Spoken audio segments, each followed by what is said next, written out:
అప్పుల బాధలు వెంటాడుతున్నాయా? అయితే 6 JVR వారి జాతిరత్నాలు ధరించండి. హాయ్ హలో నమస్తే వెల్కమ్ టు అవర్ ఛానల్. నేను మీ చార్మి. ఈరోజు మనతో పాటు ఒక మెయిన్ టాపిక్ అమరావతి గురించి మాట్లాడేందుకు ప్రస్తుతం మనతో పాటు ఆర్యు రెడ్డి గారు, టీడీపీ జాతీయ నాయకుడు, అదేవిధంగా ఫైర్ బ్రాండ్గా పేరైతే ఉంది. సార్ ఏదైనా కూడా పాయింట్గా మాట్లాడతారు, స్ట్రైట్ పాయింట్ ఉంటుంది. మరి సార్తోని ఒక ఇంపార్టెంట్ విషయం మాట్లాడదాం. సార్ మాటలు తెలుసుకుందాం. నమస్తే సార్. నమస్కారం సార్, అమరావతి పేరు వినగానే వైసీపీ వాళ్ళకి ఎక్కడ లేని కోపం వస్తుంది. రీజన్ ఏముండదు, కానీ వాళ్ళకి ఆ కోపం అనేది డే బై డే పెరుగుతుంది. నిన్నగాక మొన్న ఈ అంబటి రాంబాబు, ఆయన పేరు కూడా, ఆయన మాజీ ఎమ్మెల్యే అంటే ఎవరు ఈ మధ్య నమ్మడం కూడా లేదు, ఆ విధంగా ఉంటాడు మనిషి. అయితే ఆయన మాకు వరల్డ్ క్లాస్ లెవెల్లో ఏమీ వద్దు, నార్మల్ సిటీని ఇవ్వండి చాలు అని అంటున్నాడు. అంటే ఎందుకు ఇంత కోపం అంటారు ఆయనకు అసలు? అంటే మీరు ఇందాక అడిగారు, ఇందాక ప్రశ్నలో మీరు అమరావతి చాలా క్లిష్ట పరిస్థితిలో ఉంది అని చెప్పి అంటున్నారు. దాన్ని మీరు వెనక్కి తీసుకోవాలి. ఎందుకంటే మీరు అన్నట్టు నిజమే, గత పాలకులు 5 సంవత్సరాలు కూడా మన ఆంధ్ర రాష్ట్రానికి రాజధాని లేకుండా అప్పటి ప్రభుత్వం అంటే 2014లో ఉండే ప్రభుత్వము ఒక ఆంధ్ర రాష్ట్రానికి అంటే అస్తవ్యస్తంగా రాష్ట్రాన్ని విభజించేస్తే మనకు కూర్చోవడానికి కుర్చీ లేదు, నడవడానికి నీడలేని పరిస్థితిలో ఒక నాయకుడి మీద నమ్మకంతో ఆ ప్రాంత ప్రజలు, అమరావతి ప్రాంత ప్రజలు రాష్ట్రం మీద ప్రభుత్వాన్ని నమ్మకం పెట్టుకొని, నాయకుడి మీద నమ్మకం పెట్టుకొని 33,000 ఎకరాల పైచీలకు రాష్ట్ర ప్రభుత్వానికి దారాదత్తం చేసిన ఘనత ప్రపంచంలో ఎవరికి లేదు. భారతదేశంలో ఏ రాష్ట్రానికి లేకుండా అదృష్టం మనకే దక్కింది, అది కూడా ఆంధ్రప్రదేశ్. అది కూడా గౌరవ నారా చంద్రబాబు నాయుడు గారి నమ్మకంతో ఆనాటి ప్రాంత ప్రజలు ఇస్తే అమరావతిని ఒక కొలిక్కి తీసుకొచ్చి కడదామనే ఉద్దేశం అనుకునే రూపంలో దురదృష్టవశాత్తు 2019 ఎలక్షన్స్లో మనకి తారుమారుగా అంటే అన్ని మనం మంచిగా చేసి అరే ఇంకొద్ది రోజుల్లో బాగుపడుతున్న టైంకి ప్రభుత్వం మారేసరికంటే అమరావతి ఏంటంటే 100 నుంచి మళ్ళీ 0కి పడిపోయింది సార్. ఇప్పుడు మళ్ళీ 0 నుంచి స్టార్ట్ చేయాల్సి అది ఎవరు తప్పు అంటారు? వైసీపీదే. అంటే ప్రతి ఒక్కరిది తప్పు ఉంది దాంట్లో, ప్రజలది తప్పు ఉంది, మీ మీడియాది తప్పు ఉంది, ప్రతి ఒక్కరిది తప్పు ఉందని మేము కూడా అంటాం. ఎందుకంటే అది మా తప్పు కూడా, తెలుగుదేశం పార్టీ కూడా తప్పు ఉందని కూడా కొన్ని సందర్భాలు ఉంటాయి. మేము తప్పుల్ని ఒప్పుకుంటాం ఖచ్చితంగా. అంతేగాని దాన్ని తప్పుల మీద తప్పులు చేసుకునే పార్టీ మా పార్టీ కాదు. అయితే నేను చెప్పొచ్చేది ఏంటంటే 2019లో ఒక దురదృష్టవశాత్తు అంటే నేను ఒక్క ఛాన్స్ ఇవ్వండి అని చెప్పి గుద్దులు పెట్టి జనాలందరినీ ఒక మాయ మాటలు చెప్పి అధికారంలోకి రాగానే నేను మాట తప్పను మడమ తిప్పనని చెప్పుకునే గొప్ప వ్యక్తి 2019, 2024లో జరిగిన 5 సంవత్సరాల పాలనలో మనం ఏ విధంగా జరిగిందో, ఎన్ని మాటలు తప్పినాడో, ఎన్ని మడమలు తిప్పినాడో దానికి ఉదాహరణే ఇదే వ్యక్తి గత అసెంబ్లీలో ఉన్నప్పుడు అమరావతి రాష్ట్ర రాజధాని కోసము 33 ఎకరాలు ఆనాటి ప్రభుత్వం సేకరిస్తే, అంటే ఎటువంటి దౌర్జన్యం చేయకుండా, ప్రభుత్వ అజమాయిషి చేయకుండా స్వచ్ఛందంగా ప్రజల్ని కన్విన్స్ చేసుకుంటూ ప్రజల యొక్క సమర్థతో 33,000 ఎకరాలు అంటే చిన్న విషయం కాదండి. ఆనాటి నాయకుడి మీద ఉండే నమ్మకం. అప్పటి ప్రభుత్వం కూడా శాసనసభలో ఈ విధమైన ఒక చర్చ పెడితే అప్పటి ప్రతిపక్ష నేత అయినటువంటి గౌరవ జగన్మోహన్ రెడ్డి ఏ మాదిరి మాట్లాడినాడండి మనందరం కూడా చూసాం. ఈ రాష్ట్రానికి రాష్ట్ర రాజధాని కట్టాలంటే 33,000 ఎకరాలు సరిపోదు, ఇంకాస్తగా మనం ఇంకా ల్యాండ్ పూలింగ్ తీసుకొని ఒక మంచి వరల్డ్ క్లాస్ రాష్ట్ర రాజధాని మనం నిర్మించుకుందాం, మనకు గొప్ప అవకాశం వచ్చింది, దాన్ని మనం సద్వినియోగం చేసుకుందామని ఆనాటి చిలకపలుకులు పలికిన వ్యక్తి అధికారంలోకి రాగానే ఈ రాష్ట్రానికి 33,000 ఎకరాలు అవసరం లేదు, ఈ రాష్ట్రానికి రాజధాని అవసరం లేదు, ఒక్క రాజధాని అవసరం లేదు, 3 రాజధానులు చేద్దామని చెప్పాను అనుకొని అంటే పనికిమాలిన మాట్లాడిన వ్యక్తి 5 సంవత్సరాలు కూడా కనీసం అమరావతి వైపు కన్నెత్తి చూడలేదంటే అమరావతిని ఎన్ని విధాలుగా వీళ్ళు మాట్లాడారు అంటే నాయకుడితో పాటు ఒక శాసనసభలో ఒక శాసనసభాపతి తర్వాత శాసనసభ లీడర్ అని ఉంటారు. సో ఆ యొక్క ముఖ్యమంత్రి హోదాలో అమరావతిని ఎన్ని విధాలుగా అవమానించారో చూసాం. అంటే ఒక రాష్ట్ర రాజధాని కోసం ప్రజల సమర్థతో ఒక అవకాశం ఇచ్చి రాజధాని మాకు ఇక్కడ కట్టండి అని చెప్తే అన్ని విధాలుగా కూడా అప్పటి ప్రభుత్వం అంటే వెళ్ళిపోయిన ప్రభుత్వం అన్ని విధాలుగా ఏర్పాటు చేస్తే ఈ యొక్క వ్యక్తి అతనికి చేత కాదు, అభివృద్ధి చేయడం చేత కాదు, కనీసం అభివృద్ధి పరచడం కూడా చేత కాదు. 33 ఎకరాలు ఈ చేతిలో ఉన్నప్పుడు 5 సంవత్సరాల్లో కూడా కనీసం అమరావతిని ఒక ఇటుక కూడా పేర్చలేకపోయావు. నిన్ను నమ్ముకొని ప్రపంచ బ్యాంకులు అప్పు కూడా ఇవ్వలేదు, ఉన్న యొక్క ఖజానాన్ని కూడా నువ్వు నీ యొక్క సొంత లాభాల కోసం దోచుకున్నావు. ఆనాటి ఇవన్నీ చూసిన తర్వాత అమరావతి ప్రజలు ఎన్ని విధాలుగా ఉద్యమాలు చేశారండి. సుమారు 1600 రోజులు ఉద్యమాలు చేసిన ఘనత ఎక్కడైనా ఉందండి, అది మన ఆంధ్ర రాష్ట్రంలో ఉంది. ఎన్ని విధాలుగా ఆనాటి రైతమ్మలు కానివ్వండి, రైతులు కానివ్వండి, ఎన్ని విధాలుగా మానసిక శారీరక దాడులు చేశారో మనం చూసాం. ఆడకూతురు మీరంటే ఆడకూతుర్ని పోలీసు బూట్లతో కూడా కొట్టించిన దుర్మార్గమైన ప్రభుత్వం ఎవరుందంటే ఆనాటి ప్రభుత్వం అని చెప్పగలగాలి. మరి ఆనాటి ప్రభుత్వంలో ఉండే వ్యక్తులు కానివ్వండి, మంత్రులు కానివ్వండి, సాక్షాత్ ముఖ్యమంత్రితో కానివ్వండి ఎన్ని విధాలుగా మాట్లాడారండి. అమరావతిని కమరావతి చేశారు, అంటే ఒక కులానికి అండగట్టారు. భ్రమరావతి చేశారు, శ్మశానాల దెబ్బ అన్నారు. మరి ఇదే విధంగా ఇదే మీ మీడియా ద్వారా ఈ యొక్క జగన్మోహన్ రెడ్డి నన్ను అదే శ్మశాన దెబ్బలు నువ్వు కూడా ఒక ఇల్లు కట్టుకున్నా కూడా, నీ ఒక ప్యాలెస్ కట్టుకున్నా కూడా, అంటే అది కూడా నువ్వు కూడా ఒక శవం లాంటివాడు కదా. సో ఇలాంటి వ్యక్తులు కూడా అంటే దుర్మార్గంగా మాట్లాడుతున్నారంటే రాష్ట్రం అభివృద్ధి చెందితే వీళ్ళకి మనుగడ ఉండదు, ప్రజలు అభివృద్ధి చెందితే వీళ్ళకి మనుగడ ఉండదు. ఎంతసేపు వీళ్ళకి కావాల్సింది ధనం, ఆ ధనం ఉంటే బలం, ఆ బలం ఉంటేనే వీళ్ళకి అధికారం ఉంటుందనే ఉద్దేశంతోనే. అధికారం ఉంటే మళ్ళీ ఎలక్షన్లు కలెక్షన్లు మళ్ళీ ఎలక్షన్ రాగానే చూడండి ఈ యొక్క వ్యక్తి ఎన్ని నాటకాలు ఆడుతూ ఉంటారు. దానికోసమే ఆఖరికి సొంత నియోజకవర్గంలో కూడా మాది కూడా పులివెందుల నియోజకవర్గంలో కూడా ఆఖరికి జెడ్పీటీసీలో కూడా ఈ వ్యక్తికి ఎంత ఘోరంగా అవమానం జరిగిందో అని చూసారు. కానీ అంత అవమానాలు జరిగినా కూడా వీళ్ళకి కనువిప్పు అనేది జరగదు. అలాగే ఇందాక మీరు అడిగిన క్వశ్చన్లో ఎవరైతే అంబటి రాంబాబు అని మిమ్మల్ని దయచేసి కరెక్ట్ చేస్తా ఉన్నాం. అతని పేరు అంబటి రాంబాబు కాదు, అరగంట రాంబాబు అని చెప్పి అది గమనించి చూసే ఉంటారు. అతను గత 5 సంవత్సరాల్లో గౌరవ శాసనసభ్యుడిగా ఉన్నాడు. అంటే నాయకుడి మెప్పు కోసం అప్పటి ప్రతిపక్ష నేతని ఎవరైతే తిడతారో, ఎవరైతే దూషిస్తారో, అంటే రాజకీయాలు ఎలా రాజకీయాలు జరిగిపోయినాయి అంటే అమ్మ, ఇప్పుడు రాజకీయాలు ఎలా జరిగిపోయినంటే గతంలో మీ ప్రొఫైల్ చూసేవారు, మీ కుటుంబ నేపథ్యం ఏంటి, మీ యొక్క సర్వీస్ ఏంటి, దాని తగ్గట్టుగానే మీకు రాజకీయాల్లోకి అర్హుడుగా రావడం కానివ్వండి, పార్టీలో అవకాశాలు ఇచ్చి వారికి టికెట్లు ఇచ్చి కొనసాగించే కార్యక్రమం కొన్ని పార్టీలో జరుగుతుంది. కానీ దుర్మార్గంగా ఈ యొక్క వైసీపీ పార్టీ ఏ విధంగా చేస్తుందంటే, నువ్వు ఎన్ని దోషణలు చేశావు, నువ్వు ఎన్ని దుర్మార్గాలు చేశావు, నువ్వు ఎన్ని దోపిడీలు చేసావు, ఇవన్నీ ట్రాక్ రికార్డ్ చూసుకొని వాళ్ళకి అవకాశాలు ఇవ్వడం జరుగుతుంది. ఆ అవకాశాల్లో భాగమే ఈ అరగంట రాంబాబు అని చెప్పాలి. ఎందుకు అరగంట రాంబాబు అంటున్నామంటే అసలు అతని పేరు ఎత్తడానికి కూడా ఆంబోతు రాంబాబు లాగా ఆడవారిని ఏ విధంగా అవమానించాడో, అతను మంత్రి హోదాలో ఉండి సాటి మీరు కూడా ఒక ఆడ జర్నలిస్ట్ ఏ విధంగా అతను ప్రభుత్వంలో ఉన్నప్పుడు ఒక మంత్రి హోదాలో ఉండి కూడా ఎన్ని విధాలుగా దుర్మార్గమైన మాటలు ఆడవాళ్ళని ఏ విధంగా మాట్లాడాడు. అందుకోసమే మన తత్తెనపల్లిలో అతన్ని మెట్టుతో కొట్టారు, ఆడవాళ్ళని కూడా ఏ విధంగా కొట్టారో చూసాను. దాన్ని అక్కడ సొంత ఇంట్లో కూడా సొంత కూతురు కూడా అతనికి ఓట్లు వేయలేని పరిస్థితులు. వీళ్ళు వచ్చి ఈరోజు రాష్ట్ర రాజధాని అమరావతి కోసం మాట్లాడుతూ ఉన్నారు. ఆనాటి ప్రభుత్వంలో ఉన్నప్పుడు అమరావతి కోసం ఏం మాట్లాడారండి? అసలు అమరావతిలో ఏముంది, ఇక్కడ శ్మశానాల దెబ్బ అని చెప్పిన మాట్లాడిన ఈ ఆంబోతు రాంబాబు, అరగంట రాంబాబు ఈరోజు మాకు ప్రపంచం మాకు అవసరం లేదు, మాకు ఒక సిటీ కట్టాలని మేము ఈ విధంగా అడుగుతాం, మీ మీడియా ద్వారా అడుగుతాం ఈ అరగంట రాంబాబుని. అయ్యా అరగంట రాంబాబు, మరి నిజంగా కనుక నీకు ఒక సిటీ కావాలనుకుంటే గనక మరి ఎందుకయ్యా మీ నాయకుడిని అడగలేదు అన్నా? సారు మరి ఎందుకు అడగలేదు? అడగండి మీరు అరగంట రాంబాబు గారు, మీ యొక్క నాయకుడిని అడగండి. సారు మనకి ఎందుకు సారు ఇన్ని ప్యాలెస్లు మనకి ఎందుకు సారు? తాడేపల్లిలో ప్యాలెస్ దేనికి? మనకి హైదరాబాద్లో ఉండే మనకి లోటస్ పాండ్లో ఉండే ప్యాలెస్లు దేనికి? బెంగళూరు ఉండే యలహంకలో ఉండే ప్యాలెస్లు దేనికి సార్? మనకు అరగంట కార్యక్రమానికి ఒక 2 గదులు ఉంటే సరిపోద్ది కదని చెప్పి మీ సార్ని ఎందుకు అడగలేదండి?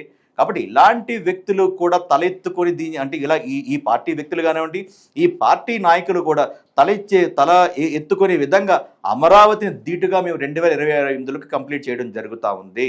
ప్రపంచం అంతా కూడా ఈరోజు అమరావతిని చూసే కార్యక్రమం, అమరావతి దగ్గరికి వచ్చే కార్యక్రమం ఈనాటి కూటమి ప్రభుత్వం చేస్తుంది. గౌరవ ముఖ్యమంత్రి నారా చంద్రబాబు నాయుడు గారు ఆ యొక్క బాధ్యతను బుధస్కంధాల మీద వేసుకొని రాష్ట్ర రాజధానిని సగర్వంగా దేశం గర్వించే విధంగా ప్రపంచం నలుమూల నుంచి కూడా ఆంధ్ర రాష్ట్రానికి అమరావతికి వచ్చే విధంగానే రాష్ట్ర రాజధాని నిర్మితమవుతుంది.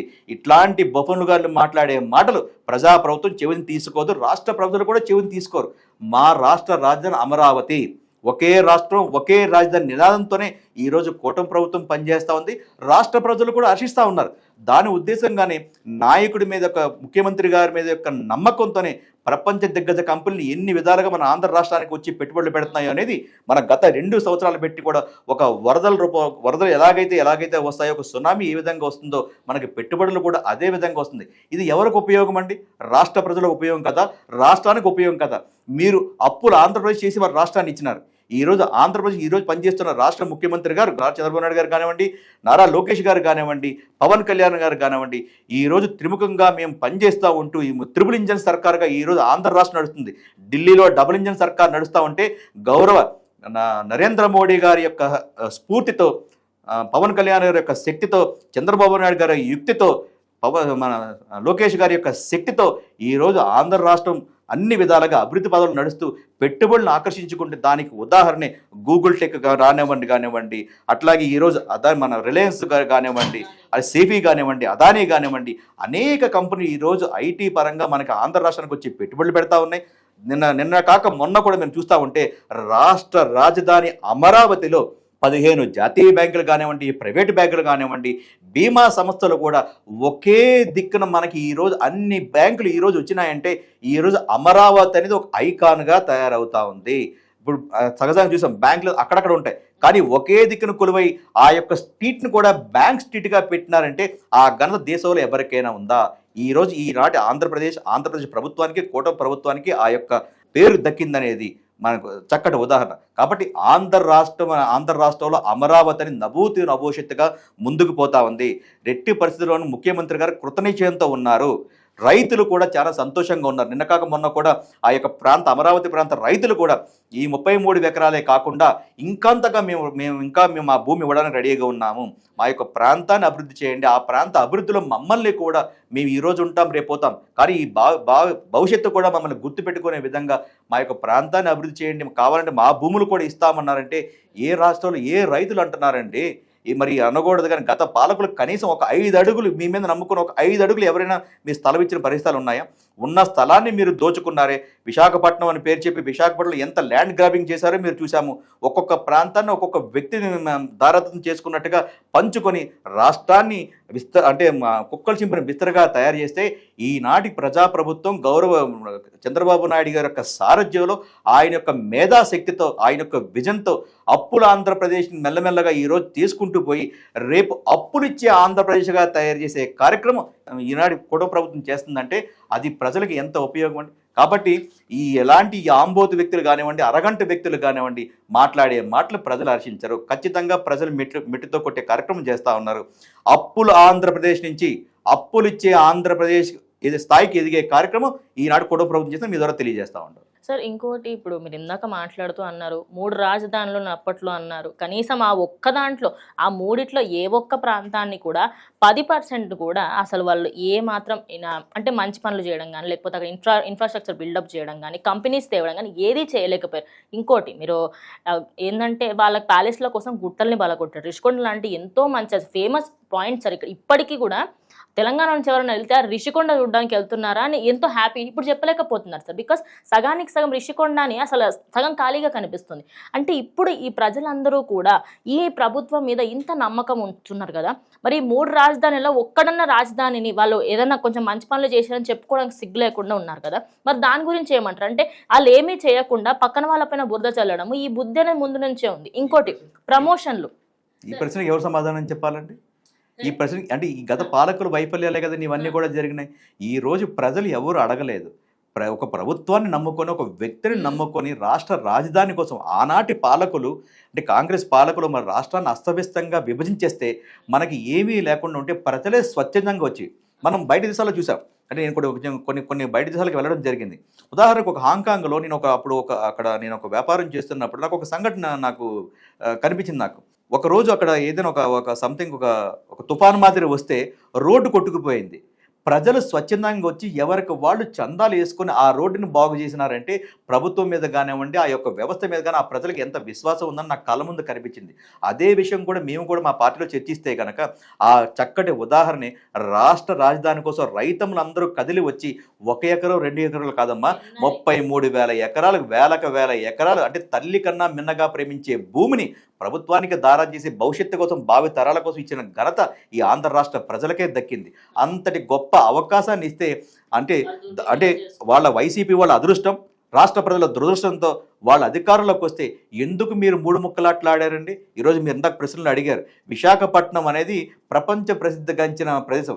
ఎవరైనా సరే విశాఖపట్నానికి వస్తారు. ఎందుకు? చక్కటి ఆహ్లాదకరమైన అలాంటి కొండలు కానివ్వండి, సముద్ర తీరం కానివ్వండి, సముద్ర తీరం కానివ్వండి, ఆ ప్రాంత ప్రజలు కానివ్వండి, ఎంతో మంచి ప్లేస్ డెవలప్ చేయాల్సింది పోయి మీరు స్వార్థంతో ఆ యొక్క ల్యాండ్ని ఎక్కడ ఆఖరికి చిన్న గజాలు ఉండే స్థలాలను కూడా మీరు ల్యాండ్ గ్రాబింగ్ చేసి ఎంతో సుందరంగా ఉండే ఋషికొండని బోడుగుండ చేసి మీ యొక్క విలాసాల కోసం, మీ యొక్క సంతోషాల కోసం బోడుగుండు చేసి 100 కోట్లతో మీరు ఆ ప్యాలెస్ని ఏం చేశారో మేము చూసాం. అంటే ఒక తిక్కలోడికి ఒక తిక్క పని చేస్తే ఒక పిచ్చోడికి రాయిస్తే ఏ విధంగా ఉంటుంది, మళ్ళీ ఎదుటోడి మీద రాయేస్తున్నట్టుగా ఆనాటి పాలకుడు, ఆనాటి నాయకుడు ఏ విధంగా చేశారు దానికి ఉదాహరణ, చక్కటి ఉదాహరణ మీరు ఋషికొండ చేశారు.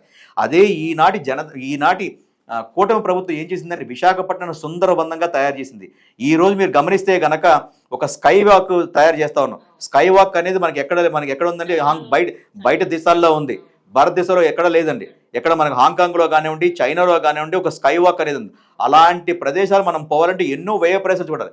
అలాంటి వ్యయ ప్రదేశాలు పెట్టకుండానే మన సొంత రాష్ట్రంలోనే, మన సొంత ప్రదేశంలోనే ఈనాటి ప్రజాప్రభుత్వం చేసిందంటే ఇంతకన్నా అభివృద్ధి ఇంకేమైనా అవసరం ఉందా? అంటే ఈ యొక్క వ్యక్తులకి ప్రజలు అభివృద్ధి చెందకూడదు.